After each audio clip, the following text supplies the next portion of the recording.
What if I told you I held the key to solving one of the biggest pandemics, one of the biggest health crises that we currently face? What I'm talking about currently is the biggest killer, killing 1 in every 5 people globally. No, I haven't found the cure to cancer that kills 1 in 6.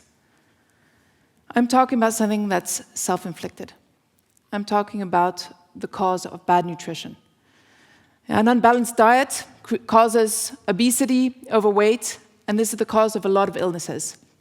Stroke, heart disease, heart failure, diabetes, certain types of cancers, osteoporosis, etc., etc. The list goes on. Currently, globally, 39% of the world population is overweight or obese. In developed countries like here, it's worse, it's 60%. This is something that is killing us, and it's preventable, and it's self-inflicted. I believe that the most valuable resource that we have is our health, and the single most important factor that influences our health is our nutrition. So why are we not doing something about this? Well, most educated people will tell you it's easy. All you have to do is eat plenty of fruit and veg, whole grain, pulses, reduce your calorie intake, finished, problem solved. But it's not that easy, right? Otherwise, we wouldn't have the problem that we're currently seeing. No, the problem is our brains get in the way. We see that in the subcortical of the brain, we develop a very strong emotional pull to certain types of food, as we develop an association between the foods that we're eating and the emotions that we're feeling.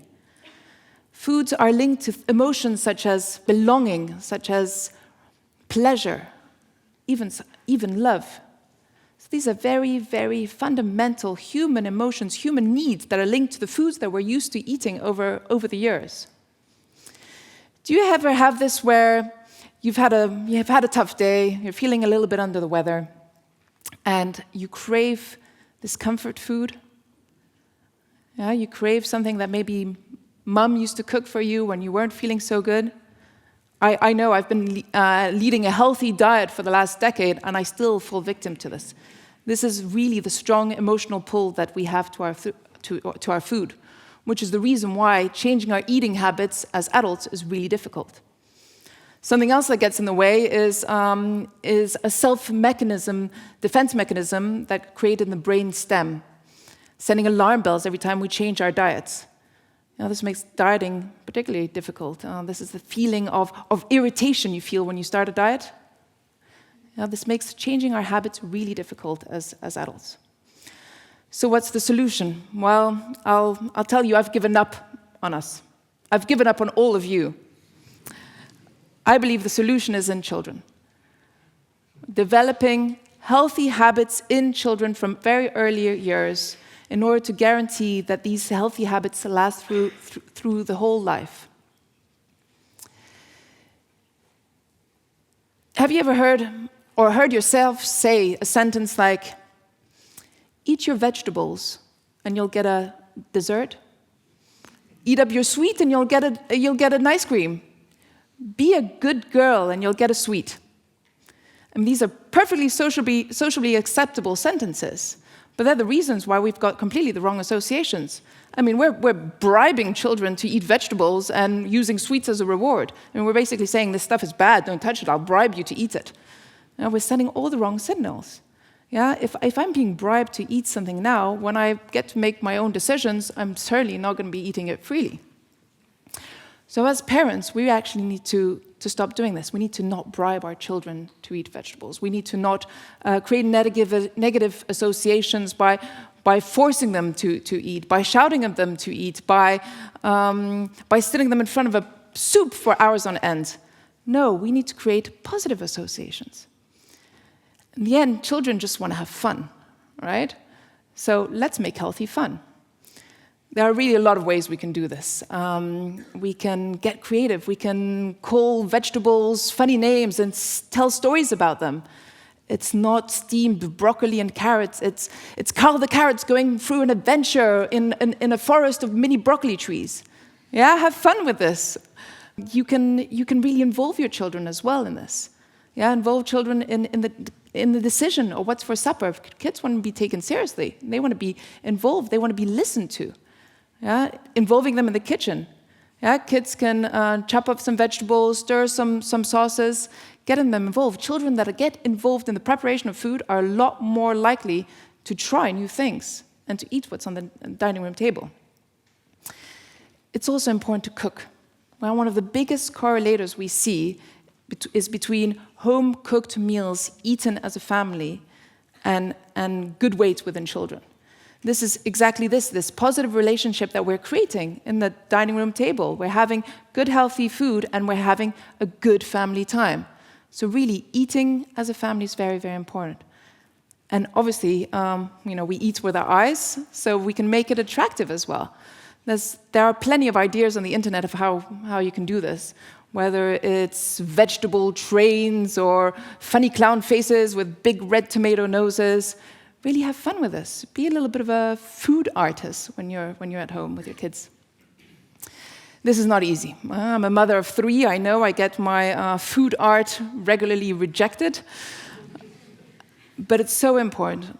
We currently live in a time where we look for instant gratification, and unfortunately, creating these long-term healthy eating habits is not instant. It needs time.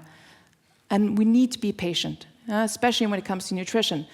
The studies show that we need to expose children at least 15 times before they develop a taste for it. 15 times.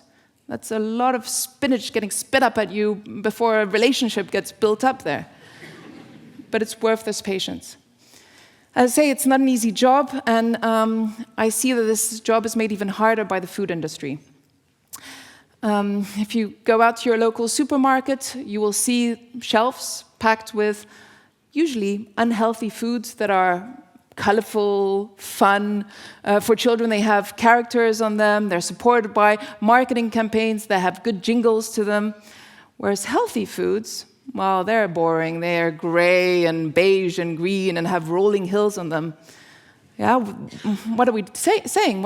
You go to the supermarket, and we are basically in the supermarket saying, well, unhealthy fun, healthy boring.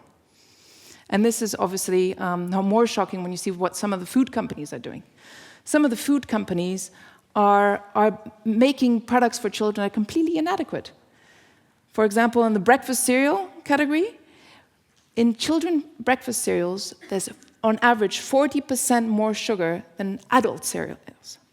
This is crazy. Children don't need sugar, and the food industry is making sure that they get addicted to sugar from a very, very early age. And obviously, with this bright packaging and nice marketing campaign around these things, plus false claims. Yeah, this makes me really mad, some of the false claims that we see out there. Yeah, some brands of chocolate bars claiming to contain a glass of milk, for example.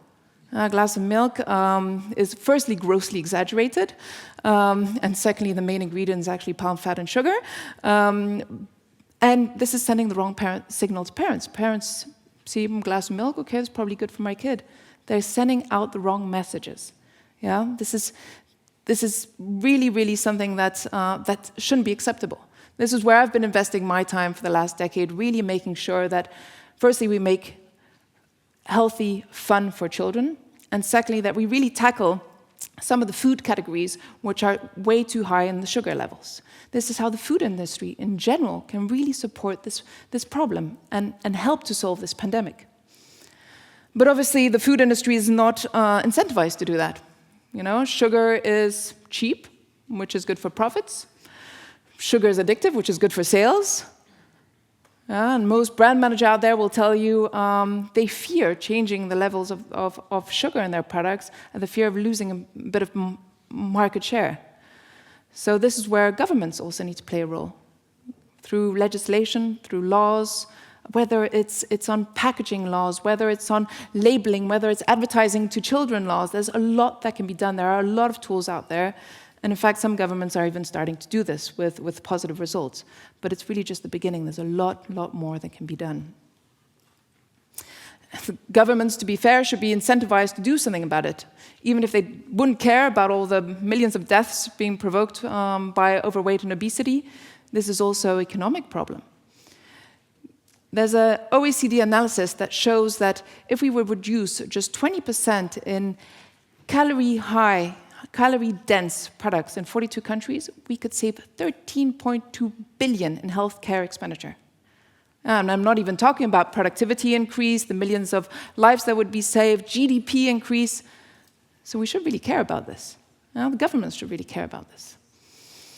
In fact, I mean, whether it's government or schools, school programs should be involved as well. We send our children to schools to learn basic facts about life. Why aren't we teaching them what to put into their bodies? Is that not equally as important as science, as history, as maths? I mean, if we don't teach them that, we're going to carry on like the current generation that cares more about the quality of the petrol getting into their car as the quality of the food getting into their bodies. So we really all need to care, whether it's schools, governments, families, parents, the food industry, or just an individual that cares about humankind and health. We all need to do something about this. We all play a role. As parents, be patient, be creative, think about the long term and not just of the short term. As individuals, go to your local supermarket and challenge what you see on the shelves there. Yeah, rebel against these food companies that are bringing out products that are not adequate for our children. Yeah, protest against food companies that are putting profits in front of health, and demand from your governments policies to be put in place in order to solve this problem. This is killing 1 in every 5 people globally. Yeah? 39% of the global population, 60 in a country like ours. We should really all care about it. It's preventable, there's a solution, so let's start preventing it. Thank you.